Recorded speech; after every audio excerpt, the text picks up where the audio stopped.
Well, kia ora tātou. Good evening, everyone. No mai haere mai. Ko Simon Tokawingwa. I'm your Auckland North Community and Development host, the Training and Capability Lead, and welcome along this evening to the session brought to you by ANCAD's Left Aotearoa program, together with ANCAD's Auckland Community Accounting program. I'm joined tonight by Jeff Andrews, who is the lead for the Auckland Community Accounting and Community Accounting Aotearoa programs. We'll have to shorten that, I think, Jeff.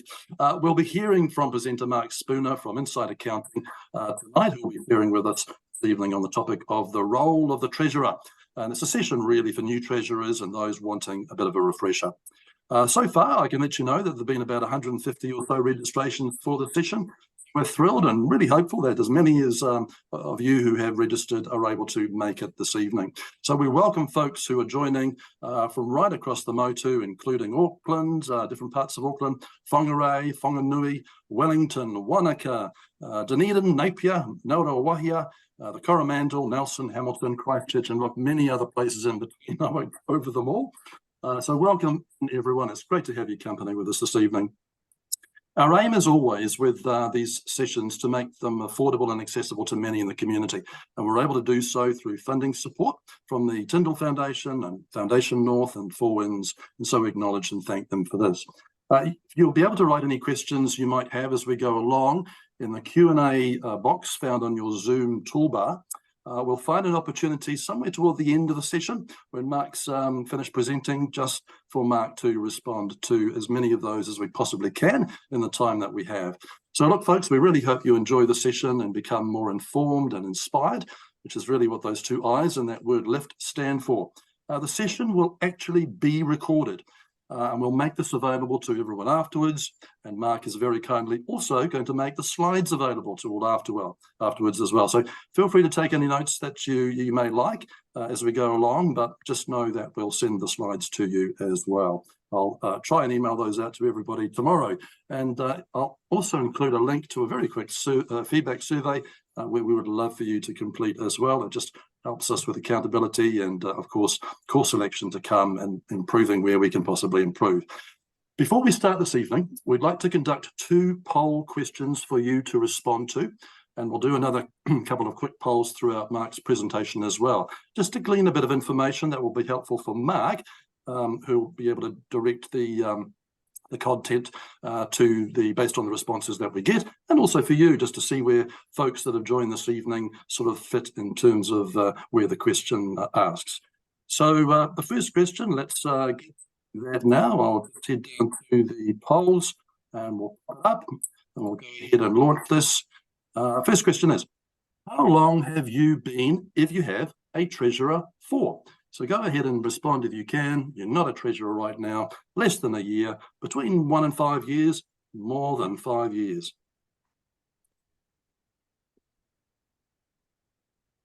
All right, I'll count you down. We've got about 70% of people that have voted. I'll give you a few seconds more, folks, if you just want to plug in something there.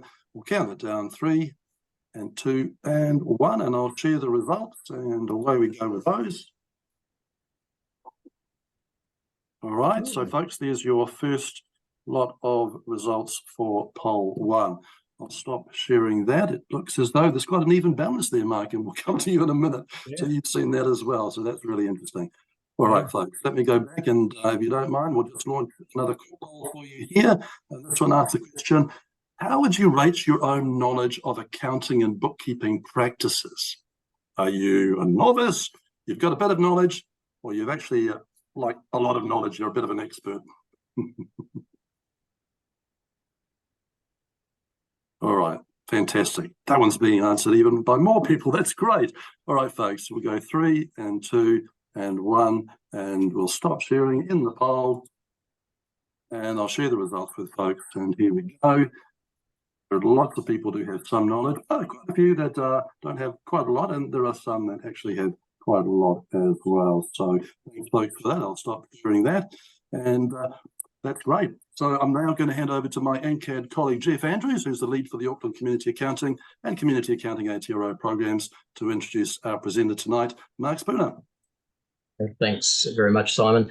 Tēnā koutou katoa. Good evening, everyone. As Simon mentioned, my name is Jeff Andrews, and I'm the lead for the Auckland Community Accounting and Community Accounting Te Rā programs. It's my pleasure this evening to introduce Mark Spooner.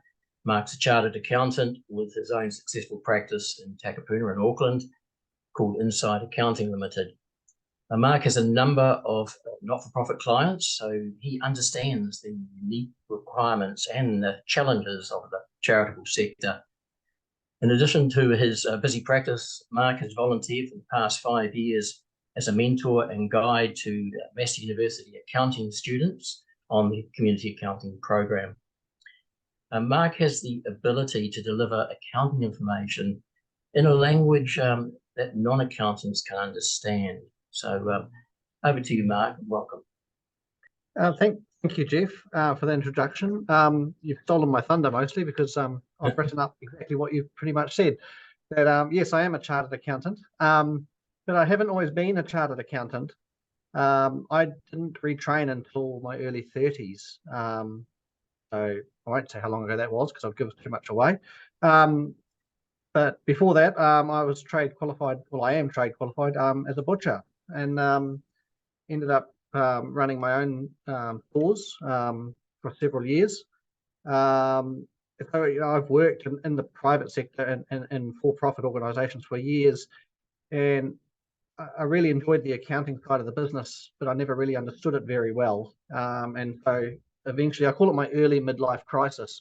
In my early 30s, I had a complete shift and sold the businesses and went back to university and eventually became qualified as a chartered accountant. But I think because of my background, I can deliver information, as Jeff said, in a plain language because I've lived the other side of the ledger, if you want to call it that. I've been a business owner and I've sat there and looked at my books that my accountant's given me and had conversations with him and not understood a word of what he's saying to me. So, you know, a big part of what I do is I like to try and explain things in a language that's understandable to non-accountants. I do have to catch myself sometimes because we do use terminology that's unfamiliar. But at the end of the day, it all means something, and it's you know, it can be explained in very easy terms. So just to kick us off, our slides. So that's the introduction done. So we start off with what is a treasurer? So if you've been asked to be a treasurer, and from the poll, it looks like we're about a third on people who are existing treasurers and those that have been asked or are considering doing this role. What does it involve? So generally speaking, it's the person who's in charge of the money. They do have a very, very important role in any organisation. So it's quite a varied role, but it doesn't have to be complicated. So don't feel it's too onerous or too hard for you. I mean, the duties include setting budgets. So that's basically a financial plan around what funds you think you can, you know, you plan to receive, and funds that are needed for expenditure. It's just a record or a map, if you like, of where you want to go, ideally for the next 12 months. We try to set them out for 12 months ahead. So recording the transactions as well. So every organisation should have at least one bank account, and as money is received and money is spent, those transactions have to be recorded into an accounting system, which I will cover off later in the presentation. A treasurer needs to understand the difference between an asset, a liability, revenue, and an expense. So just broadly speaking, an asset is something that has future value, but it's not yet been used. So cash in the bank is a good example. You know, money is in the bank, it's there for future use. It has a future economic value to the organisation, but it hasn't been used yet. Another example is stock that's held for resale. So if you're a football club and you've got football jerseys or gear, it's being held there and it will be held for resale. that it's an asset, that's something that has a future economic gain to the entity.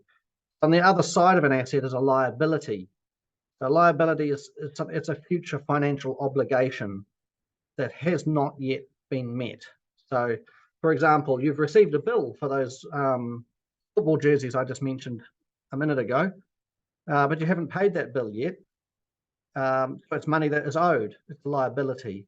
It will be paid at some point in the future, but right now it's sitting there as a debt that needs to be paid.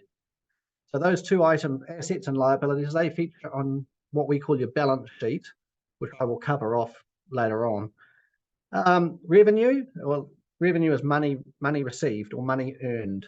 Now, revenue can be counted as money that you have received here and now, and it can be also counted as revenue that can be classified as earned but not yet received.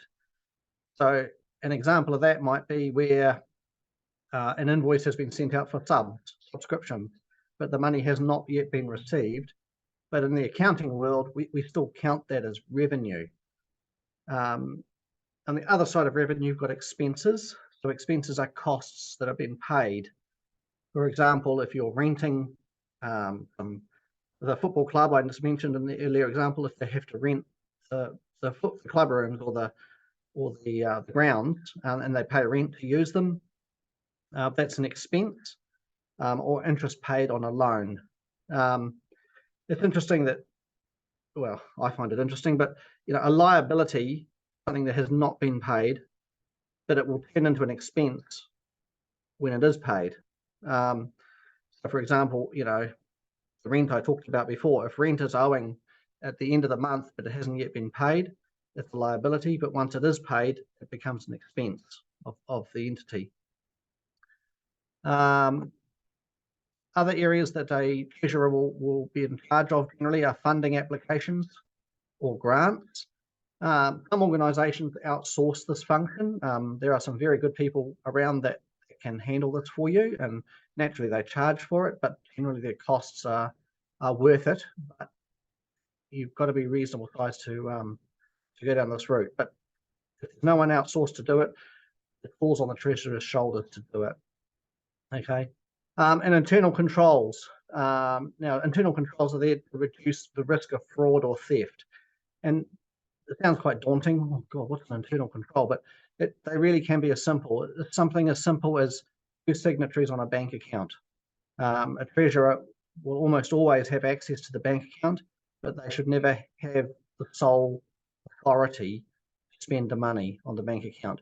So a good control is to have a second signatory there that is a check and a balance, and it protects everybody.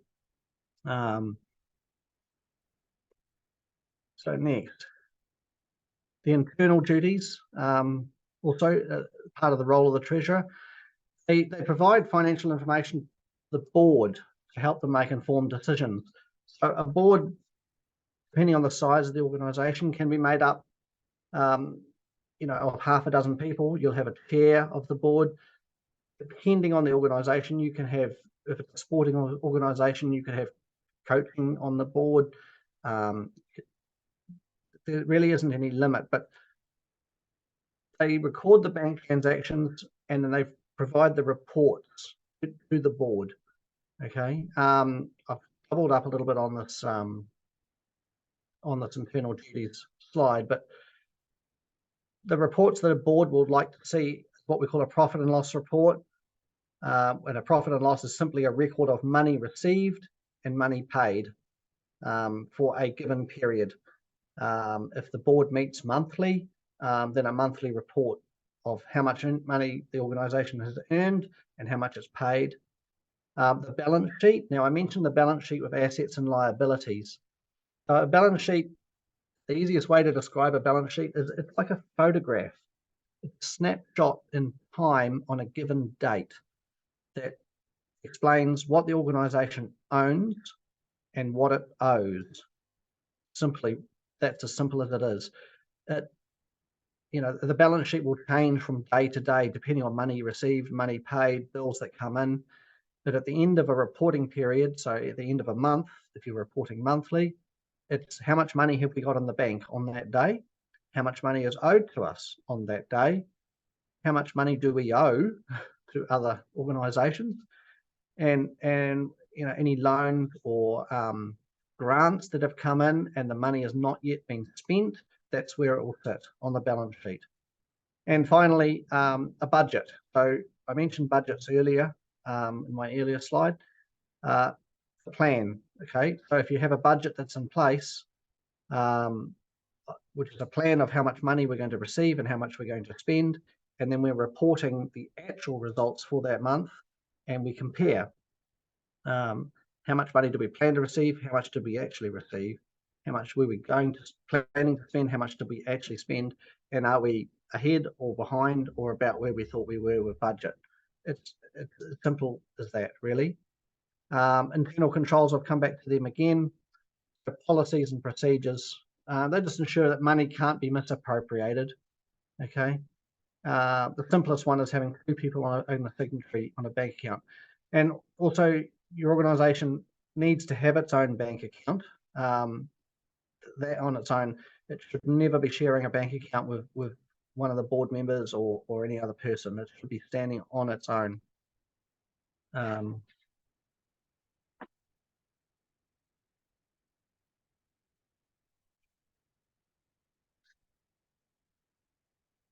Sorry, it's not on the slide, but one thing I have got written here around the funding applications. Organisations will receive money from member subscription, there's funders, private or government, your trading activities, or your fundraising activities. Many organisations that do provide funding, you'll be familiar with if you're already acting as a treasurer. They can come in on what we call a use or return basis.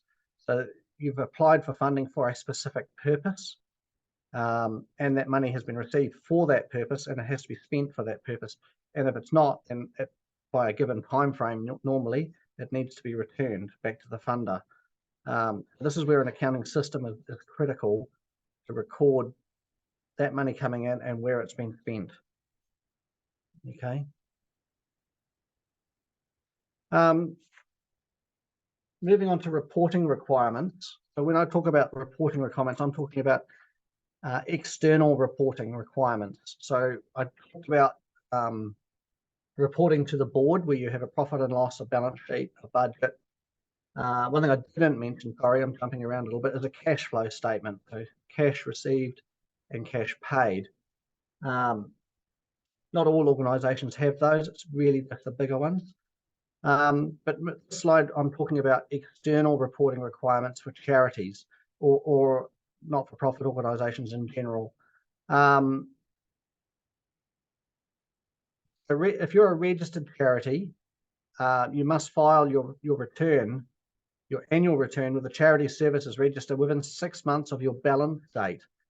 So your balance date is the end of the financial year. So typically for a for-profit organisation in New Zealand, our balance date is 31 March. But it's not hard and fast. We see with a lot of the charities that we work with, they sometimes work for calendar year. So their end of financial year will be 31st of December, or they work through the Australian system of 30 June. But whatever your balance date is, you must file your annual report to the Charities Register within 6 months of that date. So in the example I've put here, 31 March, and then your annual return must be filed by the 30th of September.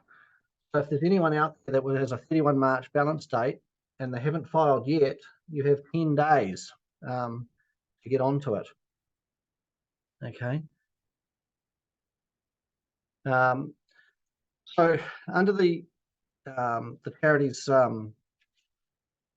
well, the not-for-profit reporting framework, we call it. I keep saying charities, but it's not just charities. The External Reporting Board, or XRB, is a government organisation. They are responsible for setting these standards. For not-for-profit entities, they've put them into 4 tiers, which are shown here. Now, I can pretty much guarantee that most of you will either be a tier 4 or a tier 3 organisation. So I'll start at the bottom, or at the top, if you want to call it that, tier 4. Now, if your annual operating payments are under $140,000 a year, and you don't have public accountability, which I'll come back to in just a minute, what that means, you can use a simple format report, which is cash. So cash in, cash out. It's accounting in its most simple format. But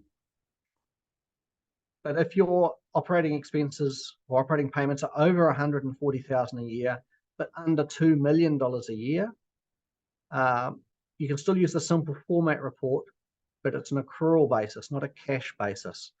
So accrual accounting basically means money earned, but not yet received, and money spent, well, money obligated to be spent, but not yet spent. So it's accrued. Now, casting back to what I said about liabilities, when you receive a bill but you haven't paid it, it would be recorded under accrual accounting. But under cash accounting, it wouldn't be because you haven't paid it. So those are the two that most organisations that we see would fall under. Tier 2, they have what they call a reduced disclosure regime. So if your expenses between 2 million and 30 million a year, and you don't have public accountability, and then if you're over 30 million a year, I'd like to talk to you, but you have full standards. Public accountability, I do have it written in here what that means, but basically, so this is what I've just talked about here, the XRB with the 4 tiers.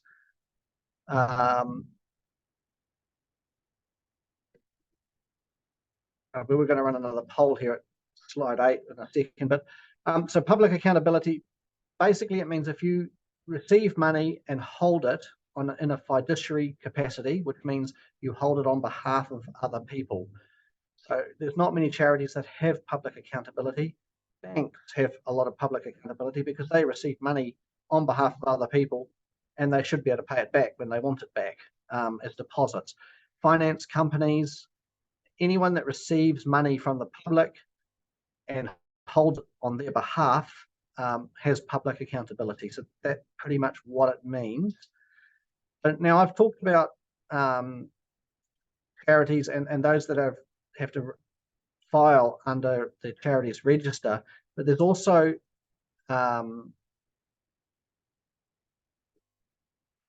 there is also the incorporated societies. Now, Simon, we were going to run a poll about now just to see how many out there are an incorporated society and how many are a charity. Would you be able to do that for me? Absolutely. All right, folks. So here we go. Another one of our quick polls. Which tier does your group or organisation fit into out of those? Tier 4, 3, 2, or 1?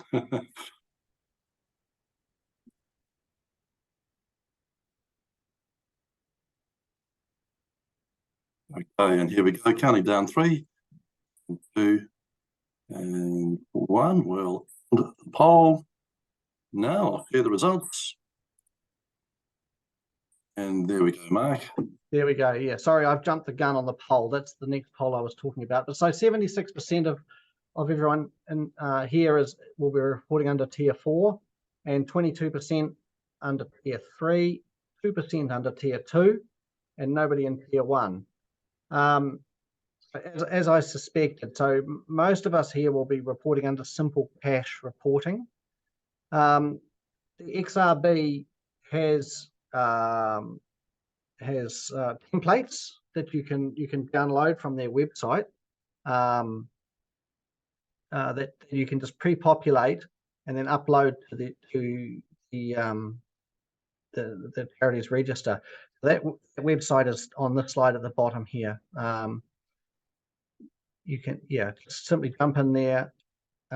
Most of your reporting, there's a lot of what we call non-financial reporting that goes into these reports, because a for-profit entity, which most of us deal with, most of the time in our profession, it's very, very easy to qualify how well someone did or how well an organisation did. Do they make money or not? Because that's what they exist for, and that's how we measure their success. But for a not-for-profit, it's not so straightforward because they don't exist to make money. They exist to provide the service the community, or whatever their purpose of being is.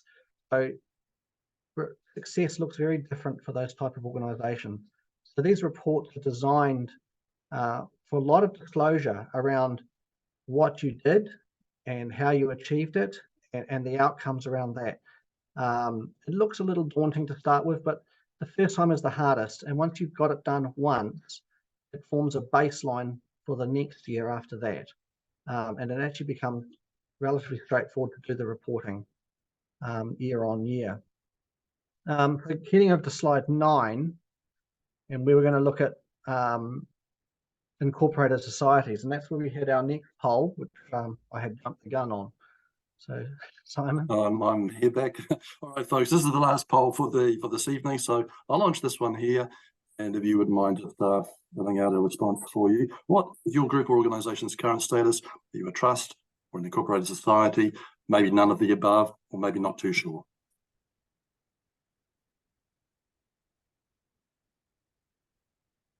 Right, we'll go for a quick countdown again. We're nearly at 90%, so that's great, folks. Thank you. So we'll count down 3 and 2 and 1, and we'll end the poll now. We'll share those results. Here we go. Okay, well, yeah, so 53% of us are incorporated societies, and then 33 are a trust, and then 10% at none. For incorporated societies, it's just over half of us here, so it is kind of important for you. So it is important to know that there are changes coming in this space. So right now, under the current financial reporting requirements, you actually have to file your reports with the Companies Office, but have an incorporated societies branch or area within the Companies Office that you upload your annual reports to. They don't at this point, they don't have to follow those 4 tiers that we talked about. So you file a statement of income and expenditure, a statement of financial position, and notes.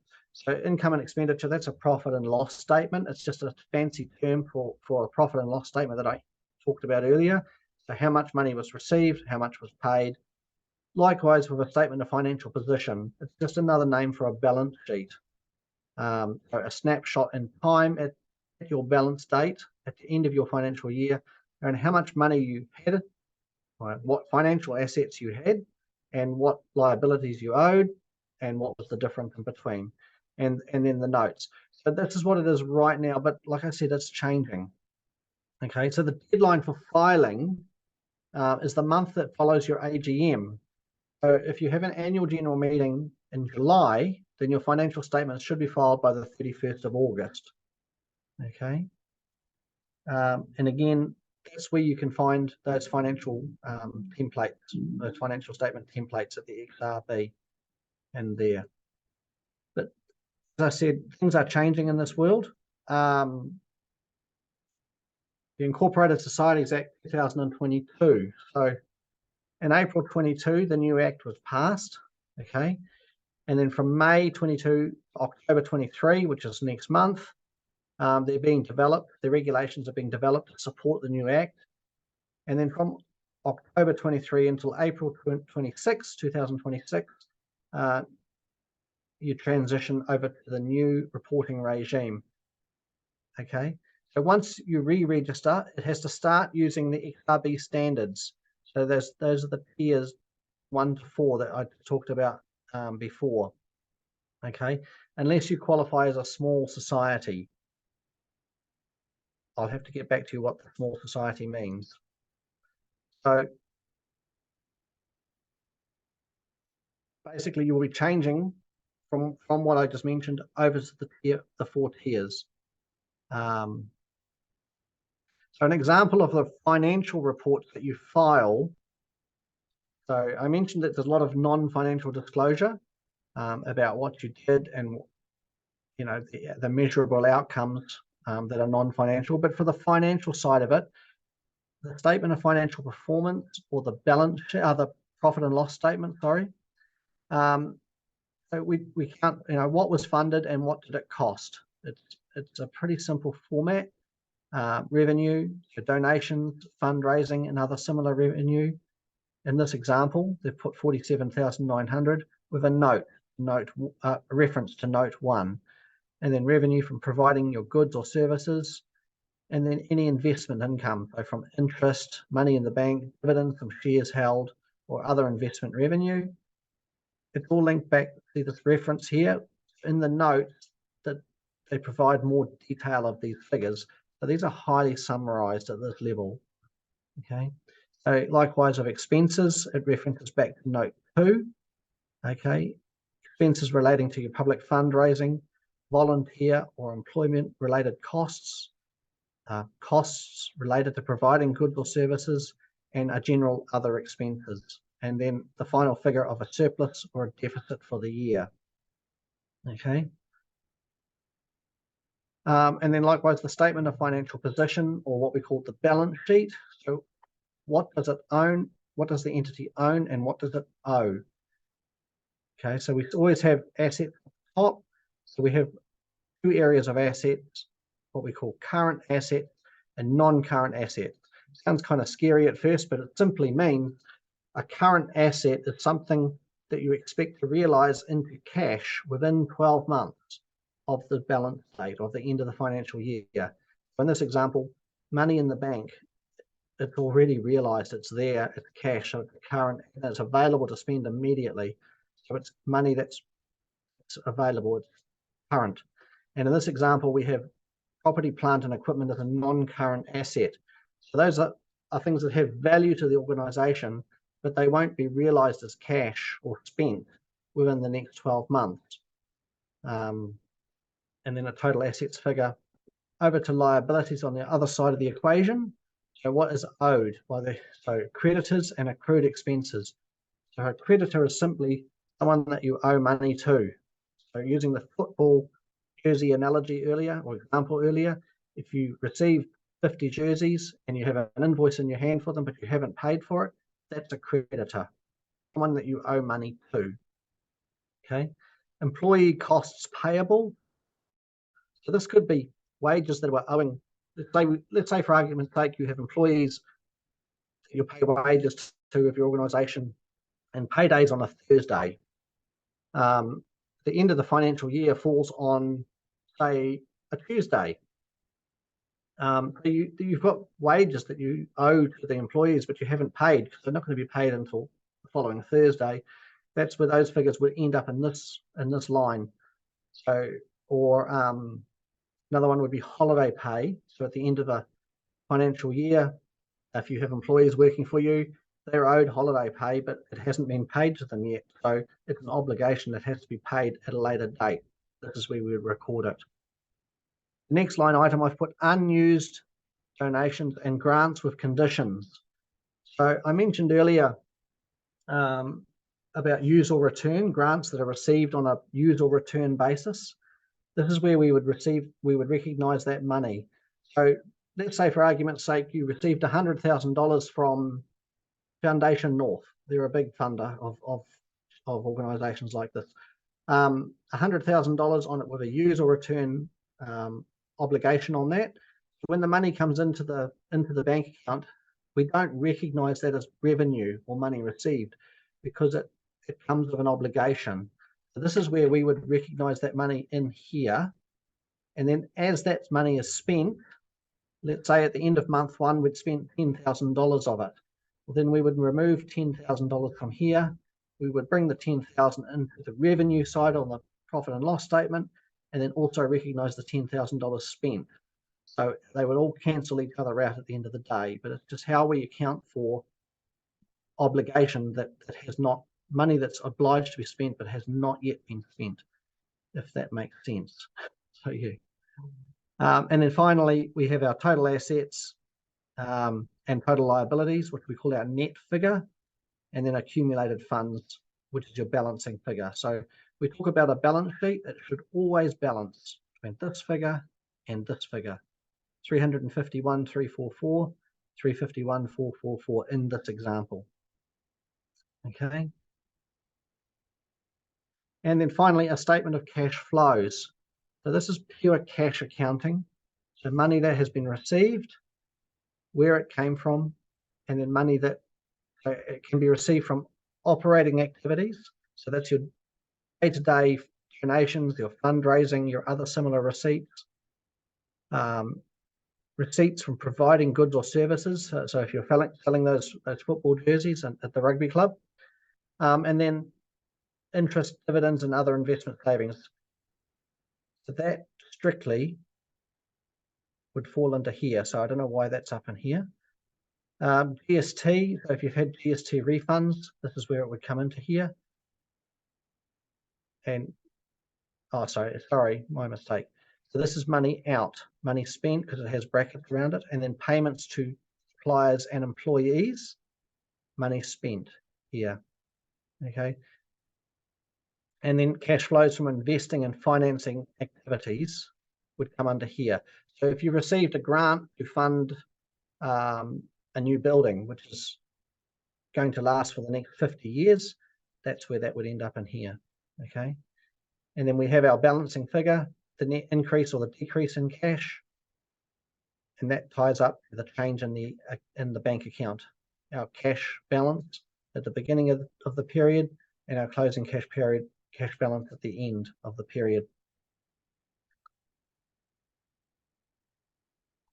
Excuse me.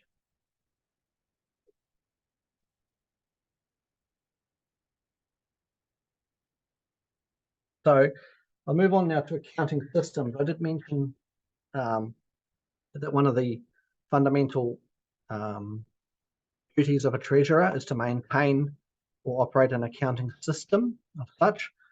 Now, these can be as simple as a spreadsheet in Excel at its simplest level that records like a simple little cash book that will cost you nothing to run. But you really need to know what you're doing with a spreadsheet, because you can get into trouble. So the simplest form, an accounting system is a system for recording financial transactions. So how much money the charity has or the organization has, what it's spent, and what it owns and what it owes. So if you're moving into an accounting package, there are two that are in the market that are considered the best. One is offered by Xero and the others is by MYOB. Now they've come a long way even since I joined the profession about 15 years ago. Xero and MYOB now offer, well, Xero always has, but MYOB have moved into the cloud, what we call cloud accounting system. And now the idea behind it, before Xero came along, accounting systems were what we call desktop based. So they were built into your computer. There was some software that you loaded to your computer, and only the user had visibility over them. If you wanted and someone external to help you with it, and they couldn't come to you, you had to make a backup copy of that and then send it to them.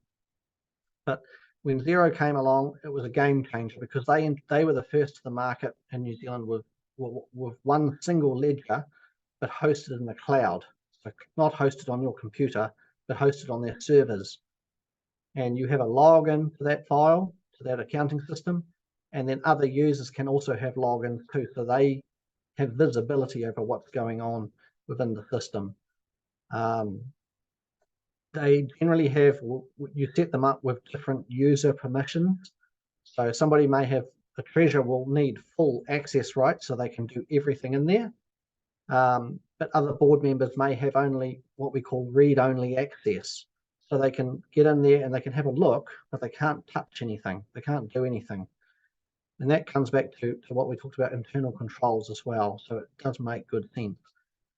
I mentioned earlier, you can use an Excel spreadsheet. Your risk of error is quite high. So you do really need to know what you're doing. I don't generally recommend that people use spreadsheets.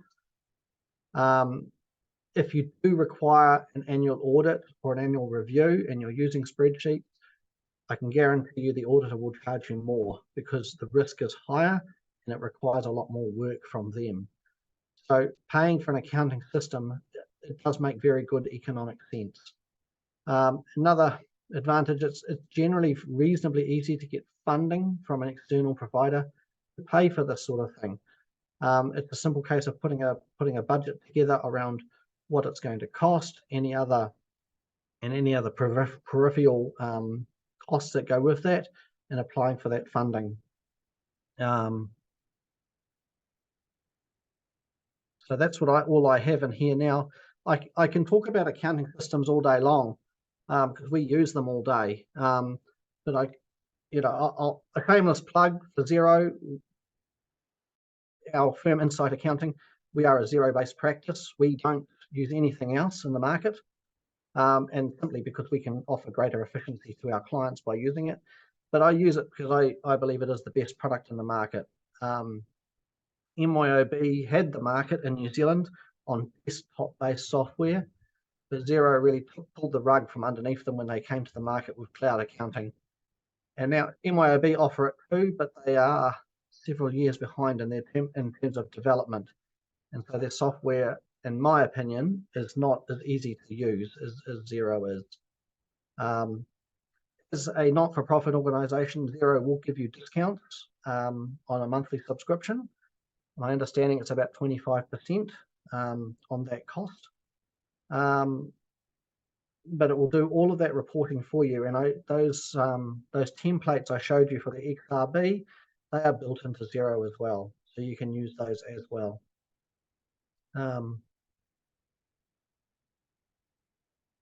That's all I have at the moment. We've probably finished a little bit earlier.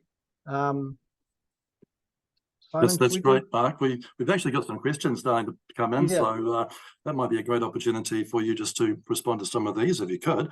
Sure, and look, folks, feel free to use the Q&A section on the toolbar there.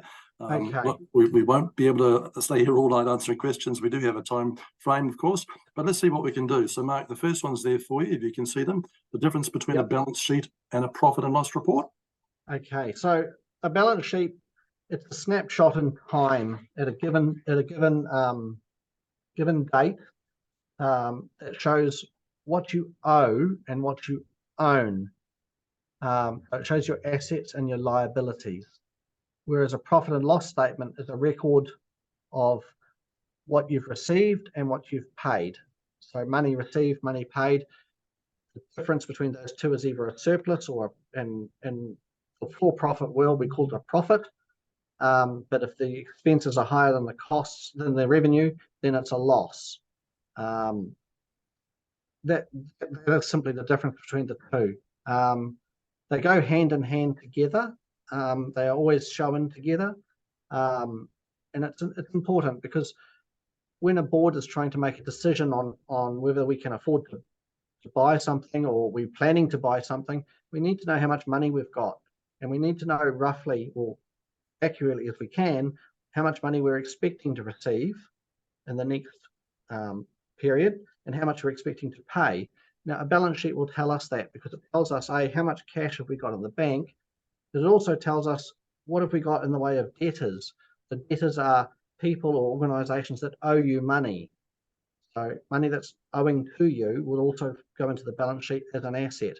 So if you're sitting there today and you want to make a buying decision on something that's going to cost, say, $10,000, and you look at the bank account and the balance sheet and you only have $5,000 in there, well, obviously you don't have enough money to pay for it. But then if you look and see that you're also owed $5,000 in debtors that you're expecting to receive before the end of the next accounting period, then suddenly, well, by the end of this period, we can pay for it because we'll have $10,000 in.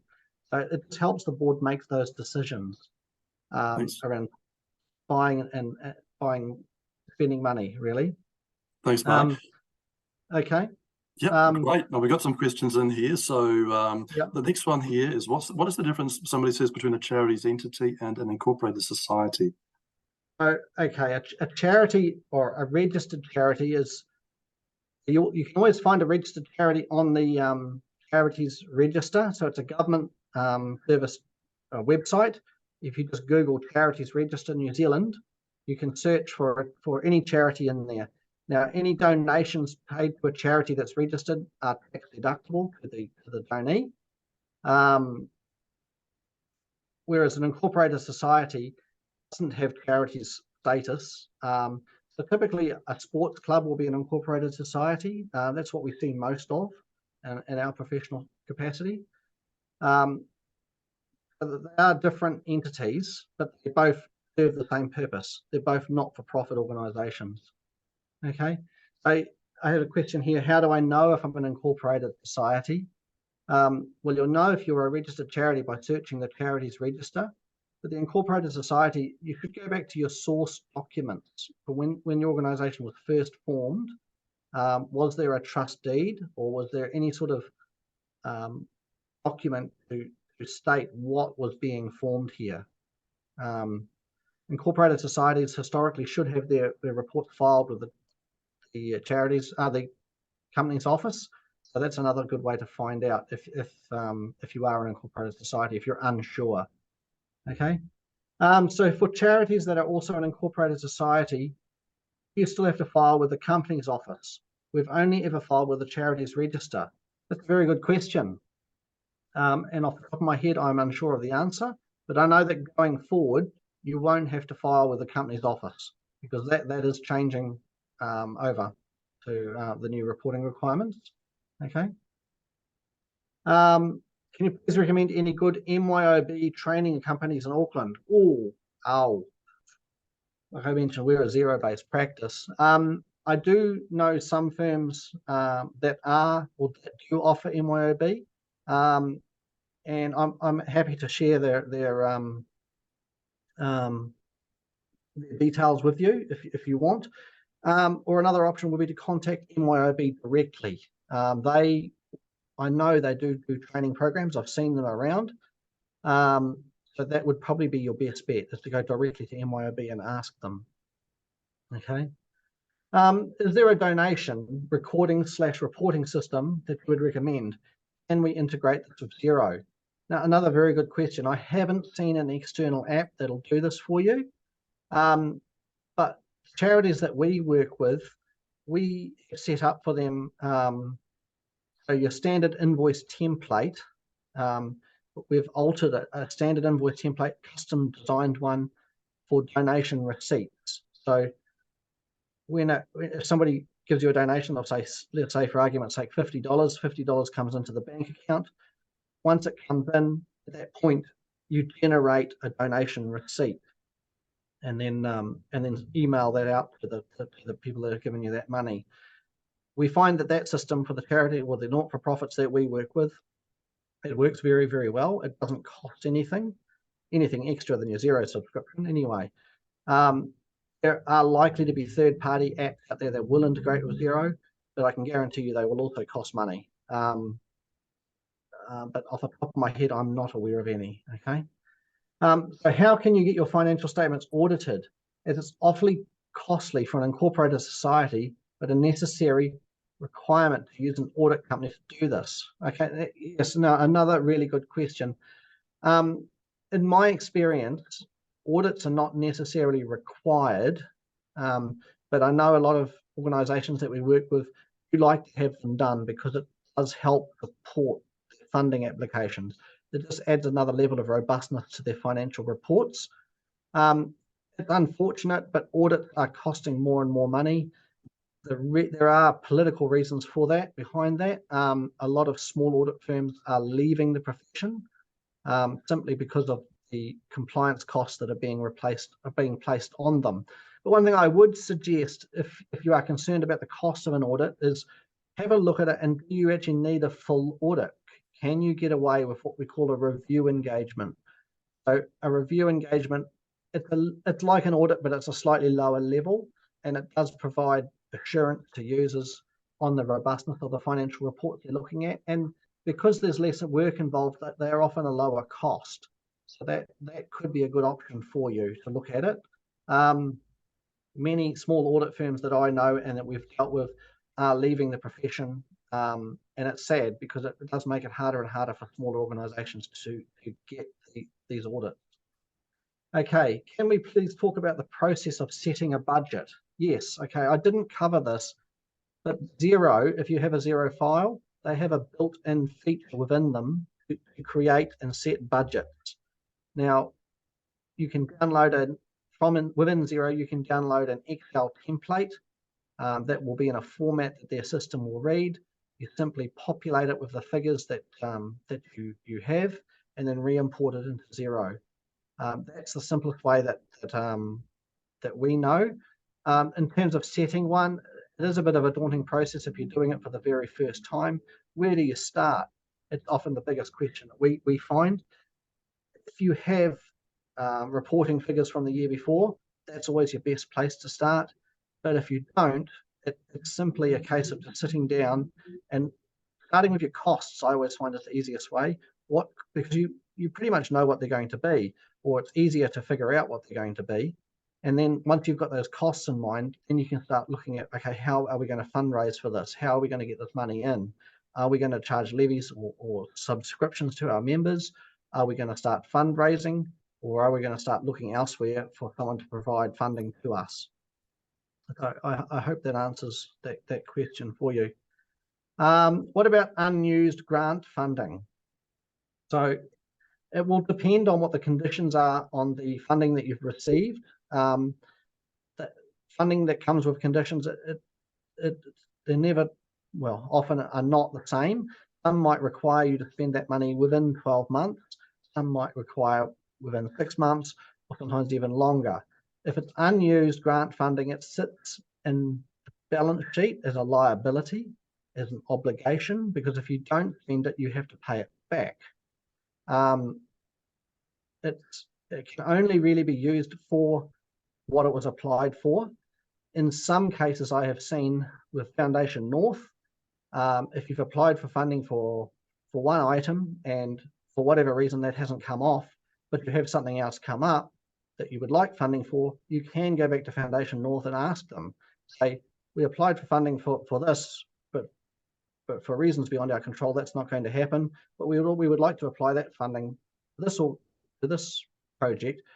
I have seen Foundation North turn around and approve it. So it's not the end of the world if you can't use it for once or for what it was intended for in the first place. But communication back to your funder is key, really. So in the annual report, the question about expenses made when someone who has a close relationship. Does this apply when expenses are reimbursed to board members, chair, or treasurer? So simply put, no, it does not apply. What the question means is if, let's say, I'm trying to think of a hypothetical situation. Come back to the football club that I was talking about earlier, and the football club has to spend money on maintaining the ground for the club, the fields. And there's a member of the club or somebody who's close to the club that provides those services professionally outside of their relationship with the club, and the club pays them to do that. That's what we call a related party transaction, because there's a relationship between the person who's doing the work and their relationship with the club. But that's what they're meaning about. So if you're spending money, or if money is spent and the person that's spent with has a close relationship with the club. But if a board member or a chair or a treasurer has spent money on behalf of the club and wants to be reimbursed for that money, that's completely separate. It's not what they're meaning at all by that question. It's simply a reimbursement that they've spent money on behalf of the organisation. Okay, so do you offer a service that resets our chart of accounts to account accordingly for each funder's conditions? Hopefully I'm making sense here. Yes, you're making perfect sense.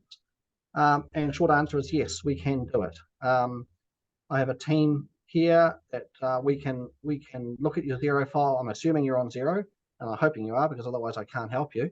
But if you get in touch with us, we can certainly have a look at it for you. We can do a full health check on your Xero file, and if your chart of accounts need tidying up, and we can talk about tracking as well, which is another function within Xero that I didn't mention. I'm sorry, but that helps you track different types of funding and different types of expenditure for a specific purpose. So for funders, effectively. So how do we find changes that are required for incorporated societies in the upcoming changes? So a good place to start would be the company's office. If you go to where these are normally filed, you'll find information there. And also the XRB, I mentioned.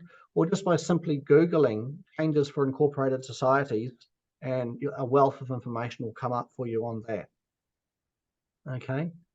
What about charitable trusts versus charities? Is there a difference? Generally, no, there's not. I mean, a trust is a type of organisation where, at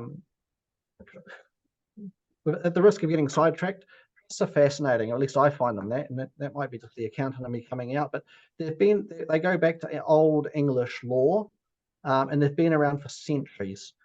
So back in the days of the English heading off on their crusades through Europe, they would leave their assets in trust with someone else to look after them and provide for their family and for their tenants in the event that they did not return. So that's where trusts come from. So fast forward that to today's language, a trust is simply where something is held in trust on behalf of someone else or other groups of people, namely beneficiaries. They're just a different type of structure. So a standard charity versus a trust, there's not a lot of difference these days. They both exist to serve, a not-for-profit purpose. So they're both the same in that regard. Okay. The annual return, if there's a debt, where should it be added for the statements? So if there's a debt, that's a liability, and a liability ends up on the balance sheet. So money that is owed. Okay. If the liability is to be repaid within the 12 months of the end of the period that we're accounting for, that would be a current liability. But if it's going to last longer than 12 months, then it would be a non-current liability because it will not be settled within 12 months. Okay. Do you know if under the new incorporated society rules, we can still prepare our own financial statement, or do we need to get accountants involved? Okay, I'd dearly love to tell you that, yes, you must have an accountant, but no, you don't. You can do it yourself. There is no need to involve me or anyone else in my profession, but naturally, if you'd like to, I'd be very happy to talk to you. Okay. Can an accountant be the treasurer? Yes. Yes, they can be. I am treasurer myself for a couple of organisations, and no better people, in my opinion, because they know what they're doing. They should know what they're doing. Per the Companies Office website, you must file annual financial statements with us unless your corporate society is registered with Charity Services. Okay, so my understanding is, as the law stands at the moment, that is correct, but that is changing. Okay, with the new act that's coming in from next month onwards. Okay. Infidel is a good one for recording donations. You have to pay. Okay, it's not something I'm familiar with. However, Google would fix that. I could have a look at that tomorrow and see what Infidel, what that's all about. But thank you for that. Okay, in your opinion, once the budget is approved, should it be fixed throughout the year, or should it be changed as required and reapproved as the year progresses?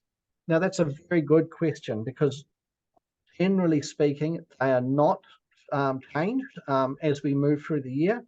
But having said that, if you have what we call a black swan event, which is something once in a lifetime, out of the blue moon, and the first one that comes to mind is COVID, their budgets can be reset. The charities I'm involved with, we reset budgets once COVID came along because it changed our landscape considerably around what we were expecting.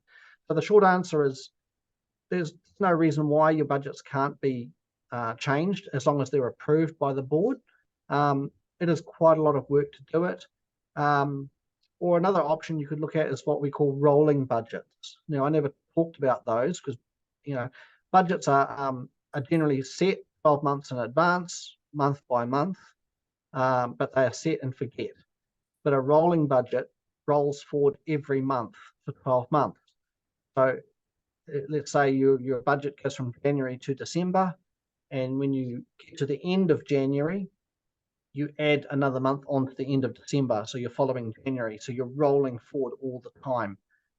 They're used by a lot of for-profit organisations, but they can be adapted for not-for-profits too, just as easily. Okay. Can you advise us how to report potential conflicts of interest, such as a trustee also being a contractor to our charitable trust? and a married couple being among the trustees. So generally, this is disclosed in the financial statements. There's nothing wrong with having somebody related to the entity performing work for the entity and billing the entity. That in itself is nothing wrong. It should always be conducted at what we call an arm's length transaction, or on an arm's length basis. So what that means is if the contractor is charging the organisation for some work they're doing, the rate they're charging is what they would expect to charge anyone else that's not related to them. So they're not gouging the organisation, they're not charging too much. They can charge less as a gesture of good faith and to help support the organisation, but they certainly should not be charging more. It has to be disclosed in the financial statement. Same with a married couple being the trustees. That in itself doesn't really form a conflict on its own. But disclosure around related parties is very, very important. And if the organisation is being audited, the auditor will certainly look at those transactions to make sure that they are being conducted at a commercially realistic way. Okay. So do you think next question, do you think that Tier 4 charities need to bother with fixed assets and depreciation since they're not paying any income tax? So from an income tax perspective, no, they don't need to, simply because you're not reporting for the IRD. It doesn't hurt to report them though in the same time, because it does help you provide you a complete picture of what's going on in the account. So, if you've got assets that are sitting on the books that cost you, let's say $50,000, but they're 20 years old and they're no longer working, well, they're going to be sitting on those books at 50,000 still because they haven't been depreciated, and it doesn't really show you a complete picture of what's going on. The depreciation rate you use can be anything you want, as long as it reflects the economic use of the or the life of what you're depreciating. If you're doing it for tax purposes, you have to follow IRD rules, but for not-for-profits where there's no tax involved, the rate of depreciation can be what you expect the life of that asset to be. Okay, so here's the last question. We need to track how we spend the funds received from each funder. What's the best way to do it? Currently use an Excel spreadsheet and update manually. Right, great question. And I'm sorry I didn't cover this in the presentation, but Xero has a built-in function called tracking. It doesn't cost you anything. It's free. Well, it's built into the cost of the monthly subscription for Xero, but it doesn't cost you any more. And we use this all the time for this sort of thing. So let's say you're receiving some money and it's come from a funder and it's got to be used for a certain project. Once the tracking function has been set up within Xero, you allocate the money to that category, and then as you spend money, it's also allocated to that category, and then you can generate a report that just looks at that only on its own as a standalone thing. I can't recommend it high enough because it's a wonderful, wonderful feature of Xero that we use a lot. So, final question. If our trust is given Koha, could we keep as Koha on the financial report, or will it be classified as cash? So I'm going to make an assumption here that, so you've got gifted money / Kai. The Koha comes in many different forms. Sometimes it comes in money, sometimes it comes in the form of goods that are donated. If it comes in the form of cash, then it has to be classified as cash. It's that simple. If it comes in the form of something else, then no, it doesn't have to be classified as cash. So if it's someone donating Kai to the organisation, that doesn't end up as a financial report in the reports, but it would be disclosed in the notes as goods or services received in kind. I hope that makes sense for you. That's all the questions we have tonight. Simon. Okay, thank you very much for answering those questions. That was over 20, so you did an outstanding job. Folks, we'll wrap up in a couple of minutes. I just want to hand over to Jeff Andrews now to give you some information about some of our programs you may very well be interested in, and also to thank our guest presenter this evening. So over to you, Jeff. Yeah, thanks, Simon. Mark, I mentioned at the beginning of this session that you have this ability to put accounting language into plain language for people, and you've certainly done that tonight and demonstrated that. Plus, demonstrated your wealth of knowledge as a practicing chartered accountant, and but once again putting it straight, plain answers for people. So thank you very much, Mark. It was excellent session, and on behalf of ANCAD and all the attendees this evening, yeah, a great big thank you. I also just want to promote the program that I'm the lead for, Community Accounting, which is a program that is provided by ANCAD, and it's a collaborative partnership between ANCAD, Massey University, and Chartered Accountants Australia and New Zealand, one of the accounting professional bodies in New Zealand, of course, and now joined with Australia. So essentially, it's a free and confidential program where we take volunteer accountancy students from Massey University. We place them into teams. We assign them a mentor and a person and a chartered accountant from Chartered Accountants Australia, New Zealand, just like Mark, and he's as you said, before, Mark's been with us for 5 years to guide and mentor the students. And then we assign a not-for-profit who's approached ANCAD and the program for assistance in some of the basic accounting processes, and it may be, for example, looking at your chartered accounts. It might be helping you move to Xero or MYOB. It might be talking through your profit and loss. So it's free and it's confidential. In Auckland Community Accounting is for Auckland not-for-profits. And that's we're funded by Foundation North. We're grateful to Foundation North for this. And across the Motu, Chartered, so Community Accounting Aotearoa, which is across the Motu outside of Auckland for small and medium not-for-profits seeking help. We tend to follow the Massey semester. That's 2 semesters. So the first group of not-for-profits, we would start from around about April, work through to July, and then a second intake of students and community organisations from August through to November. Now, you can find more information about the program on ANCAD's website, or Simon, we might be able to send it out with a recording, a couple of flyers on those 2 programs. We'll certainly be looking for groups for early 2024, and just contact me for either a Zoom. We could have a Zoom session or a phone call, or for in Auckland we can meet face to face to scope out whether or not this program is actually for you. And in addition, you may not your requirement may not require group of students working through a semester, but you might have 1 or 2 accounting questions that we could solve within a half hour or an hour Zoom session. My colleague Glenn Hill, who works with me, is a retired chartered accountant, and sometimes we find that's just enough to answer 1 or 2 of your accounting questions, and just and then you're off, and you've got what you needed rather than into the full program. So yeah, once again, Mark, thank you very much, and over to you, Simon.